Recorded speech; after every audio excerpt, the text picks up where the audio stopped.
नमस्कार मित्रों।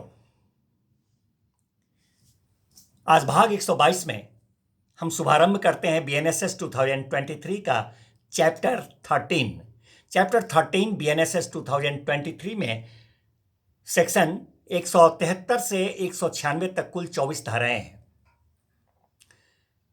जो सबके सब बताते हैं about information to police and their powers to investigate. Police को इत्तला दिए जाने के बारे में और ऐसे इत्तला पर पुलिस के द्वारा जो अनुसंधान करने की शक्तियां हैं उसके संदर्भ में चैप्टर की सारे धाराएं जो हैं हमें बताती हैं।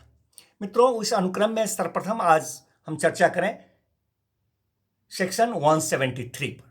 Section 173 BNSS 2023 says us about information in cognizable cases। संज्ञेय अपराधों की इत्तला सूचना दिए जाने के बारे में। अब संज्ञेय अपराध कॉग्निजेबल ऑफेंस अथवा असंज्ञेय अपराध नॉन कॉग्निजेबल ऑफेंस क्या है, इस पर हम लोग चर्चा बहुत आरंभ में कर चुके हैं। तो ये सेक्शन कहता है मित्रों 173 कि जब कहीं कोई कॉग्निजेबल ऑफेंस संज्ञेय अपराध से संबंधित कोई मामला घटित होता है तो बगैर इस बात पर विचार किए हुए कि किस थाना में हम इस बात का सूचना दें, इस पर विचार करने की आवश्यकता नहीं है। बगैर इस पर विचार किए हुए किसी भी थाने के भार साधक पदाधिकारी महोदय को मौखिक तौर पर ओरली अथवा इलेक्ट्रॉनिकली श्रव्य दृश्य साधनों के माध्यम से सूचना दिया जा सकता है। अगर ओरली दिया गया है तो वैसे में सूचनादाता के द्वारा अथवा उसके निर्देश में उस जैसा कहता है वैसा उसे लेखबद्ध किया जाता है। उसकी इत्तला को पढ़कर सुनाया समझाया जाता है। संतुष्ट होने पर वह अपना हस्ताक्षर करता है और अनपढ़ है तो उस पर अपना अंगूठे का निशान करता है। साथ ही मित्रों, अगर वह इलेक्ट्रॉनिकली दिया गया है श्रव्य दृश्य साधनों के माध्यम से तो सूचना दिए जाने के 3 दिन के अंदर वह उपस्थित होता है, हस्ताक्षर करता है अथवा जैसा है निशान करता है अपना। उसके बाद उसके उस इत्तला को लेखबद्ध किया जाता है, जिसका सार थाना में एक राज्य सरकार के द्वारा इसी बात के लिए विहित एक रजिस्टर रखा हुआ होता है, उसमें उस इत्तला का सार एंट्री किया जाता है। ये सब कॉग्निजेबल ऑफेंस में की बात ये धारा बता रही है, कॉग्निजेबल ऑफेंस से संबंधित है। इस तमाम बात जो अभी बोला, अगर यही कॉग्निजेबल ऑफेंस की बातें जो हैं वह किसी महिला के द्वारा अगर सूचना दी जाती है और वो भी कैसे अपराधों का, तो जो बीएनएस भारतीय न्याय संहिता 2023 है उसके ऑफेंसेज हैं सेक्शन 64 से लेकर 71 तक जो बलात्कार से संबंधित कॉग्निजेबल ऑफेंसेज हुए, अथवा सेक्शन 74 से लेकर 79 तक जो कॉग्निजेबल ऑफेंसेज हैं जो to outrage the modesty of women, किसी महिला के लज्जा भंग करने से संबंधित हैं, अथवा समाज में एक बढ़ गया था ज़्यादा अपराध, वो था महिलाओं पर एसिड के द्वारा हमला किया जाना, एसिड अटैक। तो वो पहले नहीं था तो उसको जोड़ा गया है बीएनएस 2023 में। वो सेक्शन है 124 एसिड अटैक।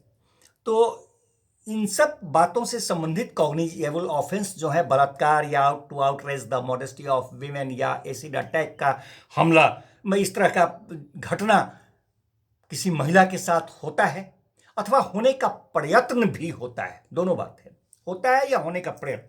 तो ऐसे सूरत में इस बात का इत्तला जब वो महिला करती है तो उसको उसके अभिकथन को कौन अभिलिखित करेंगे, तो किसी महिला पुलिस अधिकारी के द्वारा ही महिला पुलिस अधिकारी के द्वारा अभिलिखित किया जाएगा या किसी महिला अधिकारी के द्वारा अभिलिखित किया जाएगा मित्रों। और अगर इस तरह के ऑफेंसेस जो हैं कॉग्निजेबल ऑफेंसेस जो अभी अभी बताया, वो बलात्कार वाला हो अथवा to outrage modesty of women हो अथवा वो एसिड अटैक का है हो अथवा प्रयत्न, तो वह अगर ऐसे महिला का है के साथ हुआ है जो मेंटली मानसिक तौर पर अथवा फिजिकली शारीरिक रूप से अस्थायी रूप में अथवा अस्थायी रूप में परमानेंटली और टेम्पररीली मेंटली या फिजिकली वह निःशक्त है, डिसेबल है, तो उसका अभिकथन दर्ज करने का, वह गूंगी हो सकती है, वो बहरी हो सकती है, एक्सप्लेन नहीं कर सकती है, एक्सप्रेशन सिर्फ दे सकती है, तो वैसी स्थिति में उसका कैसे उसका इत्तला दर्ज किया जाए। तो ये धारा बताता है कि वैसी स्थिति में वो जो महिला पुलिस अधिकारी हैं, वो जो एक स्पेशल एजुकेटर होते हैं, जो जिन्हें विशेष प्रबोधक कहते हैं, उनके साथ, उनकी उपस्थिति में, और साथ में द्विभाषिया होते हैं, इंटरप्रेटर, जो बात को समझते हैं और उसको वो लिखित करते हैं और लिखा जाता है। तो इन लोगों की उपस्थिति में वहां उसके उस महिला के, उस पीड़िता, निःशक्त पीड़िता महिला के आवास पे जाकर, अथवा अगर कोई विकल्प वो देती है कि फलाने जो उसके लिए सुगम स्थान हो वहां, तो वहां पहुंचकर उसके अभिकथन को अभिलिखित करती हैं। यह महिला, जाहिर है महिला पदाधिकारी ही होंगी, पुलिस अधिकारी, वो उसके अभिकथन को वहां किया जाता है। और ये सब जो होता है वह इलेक्ट्रॉनिकली होता है, इलेक्ट्रॉनिकल डिवाइस के माध्यम से उसका वीडियो फिल्म बनाया जाता है, जो बाद में साक्ष्य के रूप में इस्तेमाल किया जा सकेगा, बनाया जाता है। और इस तरह से उसके इत्तला को दर्ज किया जाता है मित्रों, और उसकी इत्तला की एक प्रति तत्क्षण उसी समय उस पीड़िता को दे दी जाती है, मुफ्त, जिसका कोई शुल्क नहीं लिया जाता। मित्रों, बावजूद अगर इस तरह से उसका इत्तला अगर दर्ज नहीं हो पाता है, तब वह महिला क्या करती है, तो वह अपने साथ घटित घटना का सार लिखित तौर पर डाक के माध्यम से एसपी साहब को, सुप्रिटेंडेंट ऑफ पुलिस को वह भेजती है। और तब उसको पढ़ने के बाद अगर एसपी साहब को यह समाधान हो जाता है कि घटना का प्रकटन उन्हें समझ में आता है कि घटना हुआ है, तो वह चाहे तो स्वयं के स्तर से अथवा अपने अधीनस्थ किसी भी पुलिस अधिकारी के माध्यम से उस संबंधित मामले का अन्वेषण करवा सकते हैं। और वैसे में जो उनके अधीनस्थ पुलिस अधिकारी अगर अन्वेषण करते हैं, तो उनको वो सारी शक्तियां होंगी जो एक ऑफिसर इंचार्ज को ऐसे मामले में अन्वेषण करने के लिए शक्तियां होती हैं, वो सारी शक्तियां उनके पास होंगी। मित्रों, ये सेक्शन कहता है कि इतना के बावजूद भी अगर उस महिला का इत्तला अगर दर्ज नहीं हुआ, तब क्या करेगी? तब वो महिला न्यायालय में मजिस्ट्रेट साहब के समक्ष अपना आवेदन प्रस्तुत कर सकेगी। चलिए, मान लीजिए कि उसका पुलिस अधिकारी ने इत्तला दर्ज कर दिया, किसी तरह इत्तला दर्ज हो गया। अब पुलिस अधिकारी, जो महिला पुलिस अधिकारी है, उनका कर्तव्य क्या बनता है? उनका कर्तव्य यह बनता है कि वो अब इस महिला को, इस पीड़िता को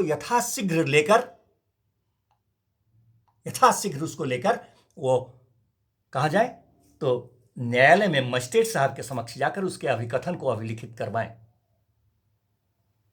और वो मजिस्ट्रेट जो अभिकथन को अभिलिखित करेंगे ऐसे पीड़िता का, वह महिला मजिस्ट्रेट होंगे, पुरुष मजिस्ट्रेट नहीं होंगे। और किसी वजह से अगर महिला मजिस्ट्रेट न्यायालय में उपलब्ध नहीं है, तब पुरुष मजिस्ट्रेट ही अभिलिखित करेंगे उसके अभिकथन को, परंतु किसी महिला की उपस्थिति में करेंगे। और वहां भी महिला चूंकि निःशक्त अगर है, तो वहां भी इंटरप्रेटर, द्विभाषिया महोदय, और साथ में वो जो स्पेशल एजुकेटर हैं, विशेष प्रबोधक, वो वहां पर उनकी उपस्थिति में होंगे। और वो सब इलेक्ट्रॉनिक डिवाइस के माध्यम से होगा।